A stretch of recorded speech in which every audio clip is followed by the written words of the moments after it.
Oo nga. Alam ko na yan. Oh, Lo, alam ko na yan. ano to? Dati cellphone ni mama sa box. Buksan mo kasi para makita mo. Ay guys, ngayong araw nga pala gagawa muna tayo ng konting kalokohan. Ayan, bali pinaghugas ko nga yung anak ko dito ng plato. Pero syempre meron tayong ririgalo sa kanya dahil sobrang bait niya. Ayan, buksan ko nga ng ilaw dito guys. Medyo natagalan nga lang ako sa pagbubukas ng ilaw dito kasi ang daming nakalagay sa malapit sa may saksakan. Ayan, nung nabuksan ko na nga yung ilaw guys, pagpapatuloy ko na yung aking masamang pinaplano. Hindi, ano lang yan, joke lang. Maghanap lang ako dito ng box. Ayan, yung box ng cellphone. Ayan, maghanap pala tayo dito ng box ng cellphone kasi ipaprank natin si Carl. Yung anak ko, kasi lagi siya nakasimangot guys pag utusan, pag paghugasin ng plato. Ayan, maghanap lang ako ng box dito. Tapos meron pala ako dito daladalang brand new foam. Ayan, nariregalo natin sa kanya para magkaroon naman ng ngiti yung kanyang mga mukha. Dito nga ay naghanap na nga ako sa may Dora box. Ayan, wala rin ako makita kasi punong-puno yung lagayan.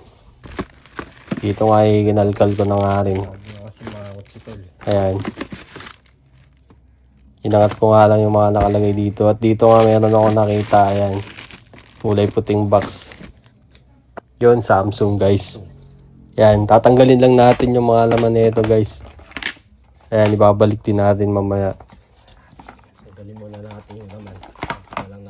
Yan, nang natanggal na nga natin yung laman ng box, ayan, nilagay ko na nga yung brand new foam.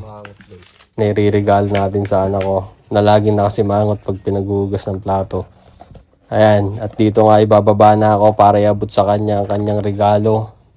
Dahil palagi siyang nakabusangot pag pinaghugas ng plato, ito ang para sa kanya, brand new foam. Ayan, bababa na nga ako dito guys, abangan nyo na lang.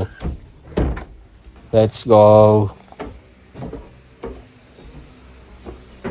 Carla, ito na daw yung gamitin mo cellphone. Binigay ni mama mo sa'yo. Kasi walang bumili na ito. Oo nga! Lo, alam ko na yan. Ano to? Dati cellphone ni mama sa box. Buksan mo kasi para makita mo. Gaman. Yan. Gaman. Yan, kasi masipag dahil maghuhugas ka, may bago kang buhok. Yan, bagong-bago, brand new foam. Ayan na, para sipagin ka lalo maghugas kasi lagi kang nakasimangot eh. Lagi mo nire-reklamo, palitan na yung foam. Ayan na, deserve mo yan. Ano masasabi mo? Thank you ah.